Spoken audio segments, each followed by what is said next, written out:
बिस्मिल्लाहिर्रहमानिर्रहीम। अस्सलाम वालेकुम। आज का हमारा टॉपिक कास्ट अकाउंटिंग साइकिल है कि कास्ट अकाउंटिंग साइकिल क्या है और ये कैसे फ़्लो करता है। तो देखते हैं। Cost accounting basically accounting for cost है। कास्ट अकाउंटिंग का main purpose allocation determination of cost है कि हम जो चीज़ मैन्युफैक्चर करते हैं, जो भी प्रोडक्शन तैयार करते हैं, उसकी कास्ट का कैसे अंदाज़ा लगाएंगे, ये सारा का सारा बेसिकली कास्ट अकाउंटिंग है। तो कास्ट अकाउंटिंग साइकिल ये बेसिकली फ़्लो ऑफ कास्ट है कि कास्ट कैसे फ़्लो करती है। एक हमने चीज़ मैन्युफैक्चर करनी है तो वो चीज़ कैसे मैन्युफैक्चर करेंगे और उसकी कास्ट क्या होगी, ये हमारा basically cost accounting cycle. Like एक हमने फर्नीचर ही बनाना है, कोई हमने चेयर ही बनानी है, तो देखें चेयर बनाने के लिए सबसे पहले हमें रॉ मटेरियल की ज़रूरत पड़ेगी। चेयर बनाने के लिए हमें लकड़ी की ज़रूरत पड़ेगी। लकड़ी हमारा रॉ मटेरियल है। सिर्फ लकड़ी ही नहीं बल्कि इस पे हमें लेबर की ज़रूरत होगी। देन लेबर से हम कुछ ना कुछ उस पर फैक्ट्री के एक्सपेंसेस लगाएंगे जिन्हें हम फैक्ट्री ओवरहेड कहते हैं। देन एक प्रोसेस किया जाएगा। प्रोसेस करने के बाद एक हतमी चीज़ हमारे पास आएगी और उसके बाद हम उसकी कास्ट का अंदाज़ा लगाएंगे। ये जो एक मुकम्मल साइकिल है मटीरियल से लेकर फिनिश गुड तक, हतमी शक्ल आने तक, देन उसकी कास्ट का अंदाज़ा लगाने का, ये सारा का सारा कास्ट अकाउंटिंग साइकिल है। इसे हम फ्लो ऑफ कास्ट कहते हैं। अगर हम देखें तो मटेरियल, देन मटेरियल से लेकर हम लेबर, लेबर के बाद फैक्ट्री ओवरहेड, देन इसे प्रोसेस किया जाता है। प्रोसेस के बाद एक हतमी चीज़ तैयार की जाती है जिसे हम फिनिश गुड कहते हैं। देन उसके बाद उसकी कास्ट का हम अंदाज़ा लगाते हैं। कास्ट का अंदाज़ा के बाद हम उसे अगर प्रॉपर कास्ट तैयार हो जाए तो देन उसे सेल किया जाता है। ये जो एक मटीरियल से लेकर finished good then cost of good sold तक एक मुकम्मल प्रोसीजर है। इस प्रोसीजर को हम कास्ट अकाउंटिंग साइकिल करें। आज हम इस टॉपिक में इन कास्ट अकाउंटिंग साइकिल की जर्नल एंट्रीज़ के बारे में बात करेंगे कि जर्नल एंट्रीज़ इनकी क्या हैं क्या नहीं है। तो शुरू करते हैं। सबसे पहले मटेरियल। अगर मटेरियल देखा जाए तो मटेरियल पे हम दो ही काम करते हैं। लाइक हमने अगर चेयर ही बनानी है तो मटेरियल पे दो ही काम करेंगे, या तो मटेरियल परचेज़ किया जाएगा या फिर मटेरियल यूज़ किया जाएगा। परचेज़ और यूज़ ये बेसिकली मटेरियल के दो मेन काम हैं। तो इन्हीं दोनों की हम एंट्री करते हैं। देखें जब भी मटेरियल परचेज़ किया जाए तो हमारी जर्नल एंट्री कुछ यूँ होती है। Material purchase, material purchase. जब मटेरियल आपने परचेज़ करना है तो हमेशा मटेरियल कंट्रोल अकाउंट को डेबिट करेंगे क्योंकि मटेरियल हमारे पास आ रहा होता है। तो मटेरियल कंट्रोल अकाउंट को डेबिट करें। एसेट है, इंक्रीज़ हो रहा है, इसे डेबिट करेंगे और इसके बदले हमेशा हम इसका वोचर बनाते हैं तो वोचर पेएबल को हम क्रेडिट कर देते हैं। ठीक। देन इसी मटेरियल को जब हम यूज़ करेंगे, दूसरी एंट्री मटेरियल यूज़ की होती है। तो जब इसी मटेरियल को हम यूज़ कर देंगे, मटेरियल यूज़, ठीक है, मटेरियल यूज़ करें। अगर आप डायरेक्ट मटेरियल यूज़ कर रहे हैं तो उसके लिए आप वर्क इन प्रोसेस को डेबिट करेंगे। अगर आप इनडायरेक्ट मटेरियल यूज़ कर रहे हैं तो उसके लिए आप फैक्ट्री ओवरहेड जारी करेंगे। फैक्ट्री ओवरहेड को डेबिट किया जाएगा और बेसिकली ये आपका मटेरियल यूज़ हो रहा है तो हम मटेरियल को क्रेडिट करते हैं। ये बात माइंड में रखिएगा कि मटेरियल हमेशा दो शेप में होता है, या तो वो डायरेक्ट होता है या फिर इनडायरेक्ट। अगर डायरेक्ट मटेरियल यूज़ हो रहा है तो हम वर्क इन प्रोसेस डेबिट करेंगे। अगर इनडायरेक्ट मटेरियल यूज़ हो रहा है तो हम फैक्ट्री ओवरहेड डेबिट करेंगे। लेकिन जब हम परचेज़ की एंट्री करते हैं, चाहे मटेरियल डायरेक्ट हो चाहे इनडायरेक्ट हो, परचेज़ की एक ही एंट्री होगी, वो ये होगी कि मटेरियल कंट्रोल अकाउंट डेबिट और वोचर पेएबल। दुकात ऐसा होता है कि जो मटेरियल हमने परचेज़ किया है वो हमारी सेटिस्फेक्शन के मुताबिक नहीं है, उसमें कोई नुक्स है, डिफेक्टिव है, तो ड्यू टू सर्टेन रीज़न हम उसी मटेरियल को अगर वापस कर दें तो इसे हम परचेज़ रिटर्न कहते हैं या रिटर्न टू सप्लायर कहते हैं। अगर परचेज शुदा मटेरियल वापस किया जाए तो इसे हम रिटर्न टू सप्लायर कहते हैं। रिटर्न टू सप्लायर की भी एंट्री हमारे पास होगी। तो देखिएगा रिटर्न टू सप्लायर की एंट्री क्या होती है। जब भी रिटर्न टू सप्लायर हो, बेसिकली ये परचेज रिटर्न है, तो आपने अपनी परचेज वाली एंट्री पे चले जाना है, उसी एंट्री को रिवर्स कर देना है। देखें उस एंट्री में मटेरियल डेबिट हो रहा है तो आप मटेरियल को क्रेडिट कर दें, वहाँ पे वोचर क्रेडिट है तो वोचर को डेबिट कर दें। एंट्री ये बनेगी voucher payable debit and material control account credit.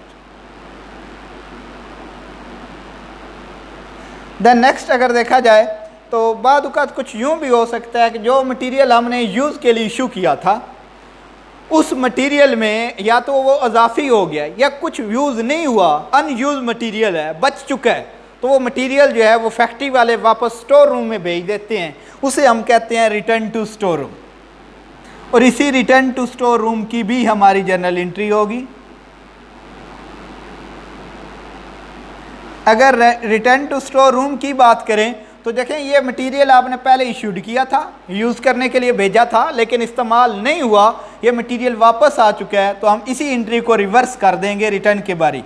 तो देखें, इसमें मटेरियल क्रेडिट है तो आप मटेरियल को डेबिट कर दें, मटेरियल कंट्रोल अकाउंट डेबिट, और वर्क इन प्रोसेस वहाँ पे डेबिट है, रिटर्न हुआ है तो work in process credit, factory overhead debit है, रिटर्न हो रहा है तो उसे भी क्रेडिट कर दें।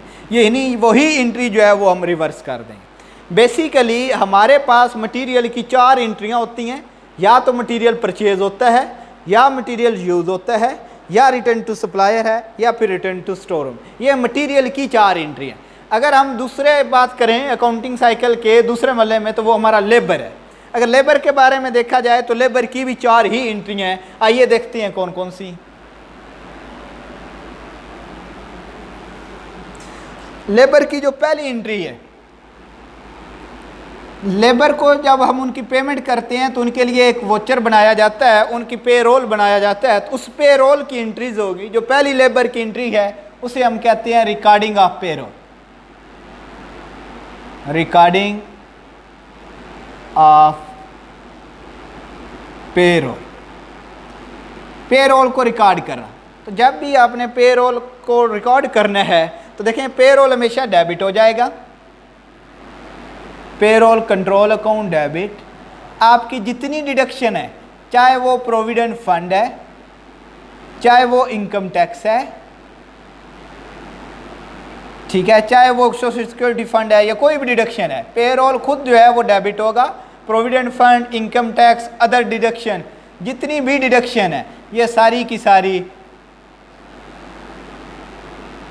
क्रेडिट होंगी, और बाकी जो बच जाता है वो हम अक्रूड पेरोल में लिख देते हैं। अक्रूड पेरोल, सपोज करें कि आपका टोटल पेरोल था 1 लाख रुपए का, ठीक है, जिसमें प्रोविडेंट फंड जो है वो 2000 का है, जिसमें इनकम टैक्स जो है वो 5000 का है, जिसमें अदर डिडक्शन वो 3000 की।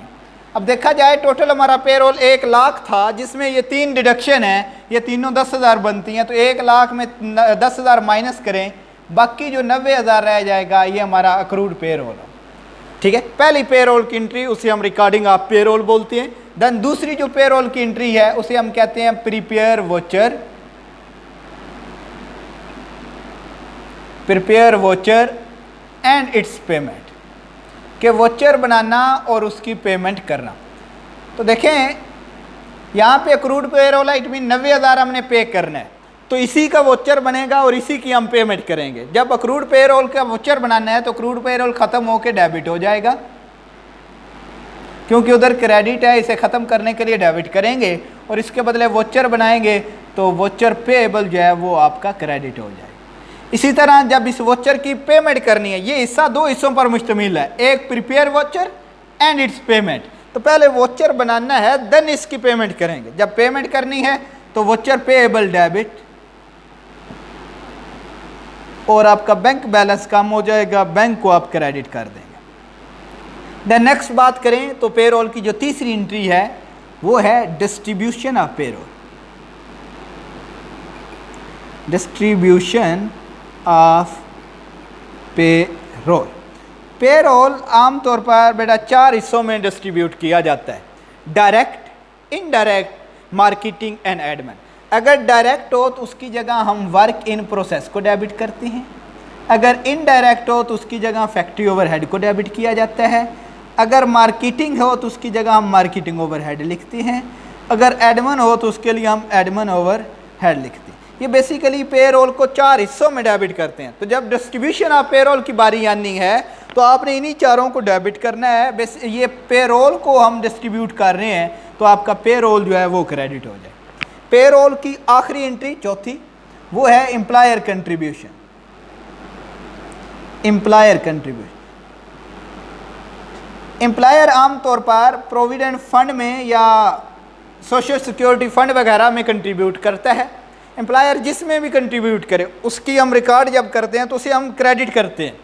तो डेबिट किसको करेंगे, यहाँ पे बेटा आपने इन दोनों चीज़ों को मिला के FOH लिख के इसे डेबिट कर देना है। साथ मार्केटिंग जो है उसे भी हम डेबिट करेंगे, मार्केटिंग ओवरहेड। साथ एडमिन जो है उसे भी हम डेबिट करेंगे, इट मीन एडमिन ओवरहेड। और ये अगर एम्प्लॉयर प्रोविडेंट फंड में कंट्रीब्यूट कर रहा है तो प्रोविडेंट फंड जो है उसे हम क्रेडिट कर देंगे। ये बेसिकली लेबर की 4 एंट्रियाँ थी जिनमें रिकॉर्डिंग ऑफ पेरोल है, prepare voucher and payment, distribution of payroll, then employer contribution. Labour के बाद जो तीसरे नंबर पर हमारी बारी है वो है फैक्ट्री ओवरहेड की। फैक्ट्री ओवरहेड की हम क्या एंट्री करते हैं, इसे हम रिकॉर्ड ऑफ फैक्ट्री ओवरहेड बोलते हैं कि फैक्ट्री ओवरहेड को कैसे रिकॉर्ड किया जाता है।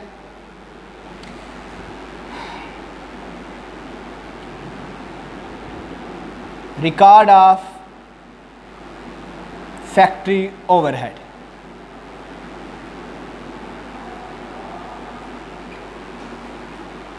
जब भी आपने फैक्ट्री ओवरहेड को रिकॉर्ड करना है तो फैक्ट्री ओवरहेड कंट्रोल अकाउंट खुद डेबिट होगा,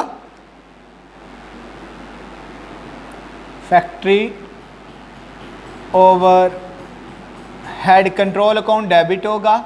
और इसके बदले अगर अलाउंसेस फॉर डेप्रिसिएशन है तो वो भी क्रेडिट, अगर आपके इंश्योरेंस एक्सपायर्ड है तो वो भी क्रेडिट, और बाकी जो बच जाता है उसका हम वोचर बनाते हैं, उसे हम वोचर पेबल लिखते हैं, उसे भी हम क्रेडिट करेंगे। इसकी कुछ जर्नल एंट्री यूँ हैं। देन फैक्ट्री ओवरहेड के बाद चलें तो इसके बाद वर्क इन प्रोसेस है, इसे हम कहते हैं to charge factory overhead to production. चौथी एंट्री हम charge factory overhead to production, के फैक्ट्री ओवरहेड को प्रोडक्शन पे चार्ज करना। देखें, जब भी फैक्ट्री ओवरहेड को प्रोडक्शन पे चार्ज किया जाएगा तो हम जर्नल एंट्री क्या करेंगे, वर्क इन प्रोसेस को डेबिट किया जाएगा और इसके बदले फैक्ट्री ओवरहेड को क्रेडिट कर देंगे। वर्क इन प्रोसेस डेबिट और FOH क्रेडिट। अगर रेट अप्लाई कर रहे हैं तो हम फैक्ट्री ओवरहेड अप्लाइड लिख देंगे। देन इसके बाद फिनिश गुड की है, इसे हम कहते हैं रिकॉर्ड ऑफ फिनिश गुड। 5वीं entry record of finish good. Finish good को जब रिकॉर्ड करना है तो उसकी जर्नल एंट्री, जब उसे रिकॉर्ड करेंगे तो फिनिश गुड खुद डेबिट होगा और आपका जो पिछला मरला है it mean work in process उसे हम क्रेडिट कर दें। फिनिश गुड के बाद नेक्स्ट एंट्री 6ठे नंबर पर CGS की है, यानी to record of CGS cost of good sold. Cost of good sold की जब एंट्री करेंगे तो CGS यानी cost of good sold account debit और आपका जो फिनिश गुड है उसे हम क्रेडिट कर दें।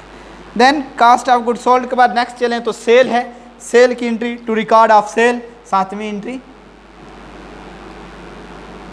To record of sale. तो जब भी सेल को हम रिकॉर्ड करेंगे, अगर नकद सेल है तो कैश डेबिट होगा, अगर उधार है तो डेटर अकाउंट का डेबिट किया जाएगा और सेल हमेशा जो है वो क्रेडिट की जाती है। तो ये हमारी जर्नल एंट्रीज थी कास्ट अकाउंटिंग साइकिल की। बेसिकली कास्ट अकाउंटिंग साइकिल 7 चीज़ों पर मुश्तमिल है, मटेरियल से लेकर फिनिश गुड देन CGS और सेल तक, और इन्हीं 7 चीज़ों की हमारे पास एंट्रीज़ हैं। मटेरियल की 4 एंट्रीज़ होंगी, लेबर की भी 4 एंट्रीज़ हैं, बाकी जितने स्टेप हैं उन सब की एक एक जर्नल एंट्री।